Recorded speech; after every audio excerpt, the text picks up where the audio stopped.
G'day everyone. This is quite a unique build. Now, to be fair, I had never heard of these before I was asked to make one. You know what I'm talking about. You saw the title, you've clicked play. It's a vaginal steaming stool, otherwise known as just a steaming stool or a Yoni stool. And I'm going to show you how I built them. So throughout this video, you're going to see a lot of different footage from when I made my first two in 2019. But actually, then I had to do this. But we'll get to that. And most recently in 2021, when I updated the design. So these first two stools, the legs are made from 4x2 pine, so 90 by 45 pine.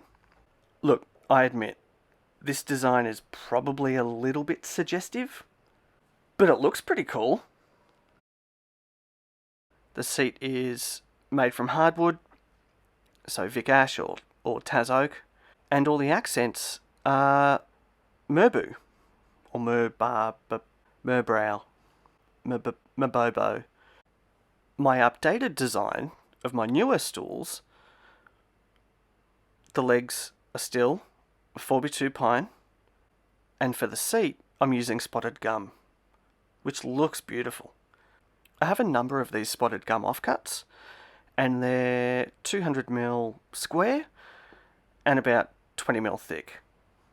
So after looking at a number of normal stool designs online, I came up with a design that I was happy with. So, pretty straightforward. Measure, mark, cut, thickness, cut again, and so on.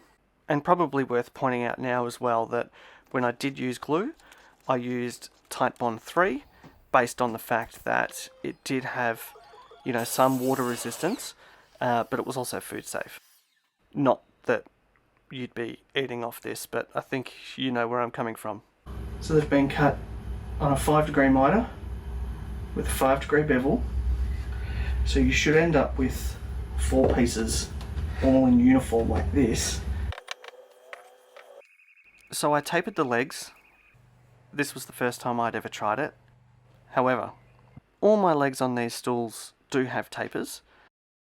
I'm chamfering all the edges of those tapered legs to make them look nicer. Then, because this original design, the legs were cut with a mitre and with a bevel, they all had a very specific spot. They weren't interchangeable, so I marked all of them, A stool and B stool, left and right, inside, outside, so I could keep track of where everything went.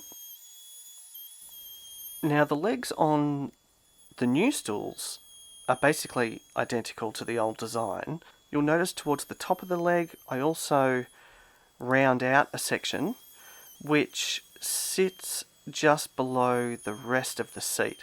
So it might look odd now, but it all makes sense once the stool is together. But with the top, the seat area is very different to the original design. And so these spotted gum pieces, I round off the outside corners, then I cut a section out of the inside, I round that off, and then I run over that internal cut with my router and give that a nice chamfered edge. Sanding, sanding, lots of sanding. There's always going to be sanding. Lots and lots of sanding. Now, I should say, before I go any further, I'm not a doctor, I'm not a health practitioner, I'm absolutely nothing of the sort, so don't ask me how it works and what a steaming is supposed to do, because I don't know. However, I will link in the description some information that I have around steaming. So drilling pocket holes using the K5, and I continue to use pocket holes in all my stools now. This stool was, I think, my, second or third pocket hole project I'd ever built. So I was not expecting this hiccup. I hit a snag last night.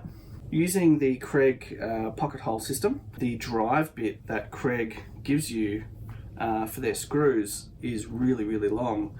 Now, I was unable to get into these tight spots to drive these screws properly. I've gone down to Bunnings this morning, got myself a packet of smaller drive bits, and while I was there, hand one as well, was only $5, so I figured this might come in handy. But now, so the lesson to learn here is that if you are in the habit of using the Craig system, it's worthwhile to get yourself perhaps a few different length drive bits in case you're in a similar situation. So for people who offer this steaming service, there's not a lot available to them to use as a stool. In fact, there's hardly anything. So upon realising that, I wanted to make one that I thought looked really nice. I wanted to make one that looked good. And I figured if you were going to have a steam, then a stool that looks beautiful is going to enhance that experience. Now I want to cover those pocket holes because I want this to be easy to clean, and I guess you could also say aerodynamic. So using the pine left over from the legs, I cut these little wedges that I'll be able to stick under the stool, bit of glue, a couple of brad nails, and it'll cover them nicely. And I use this exact same method in the current design. However, with the current design, these wedges that hide the pocket holes are they're almost a feature because they are on show and you can see them. And I think they look cool. Now, all my stools are finished in mineral oil.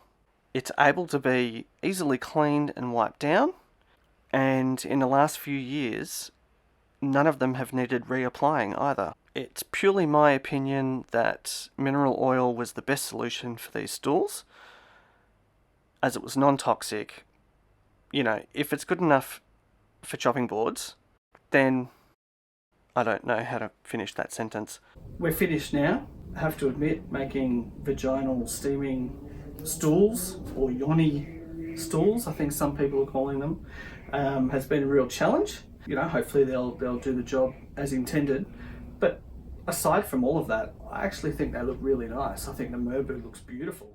So you'll recall at the beginning of the video, I did tell you that the original stools actually had to be modified after they were built.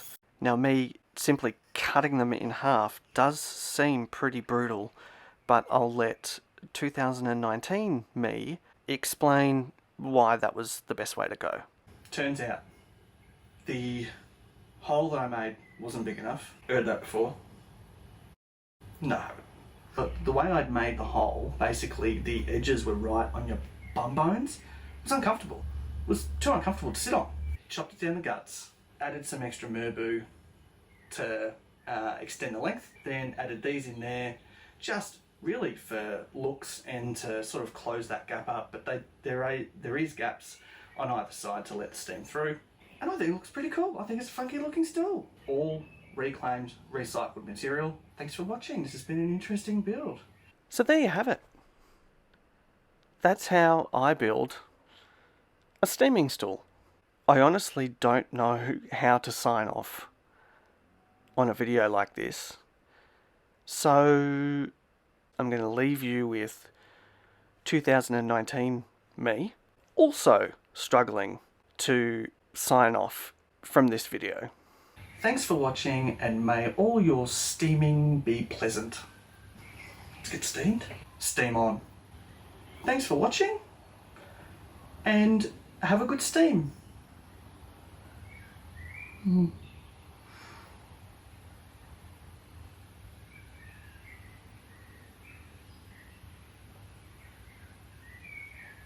Thanks for watching, and I'll steam you next time.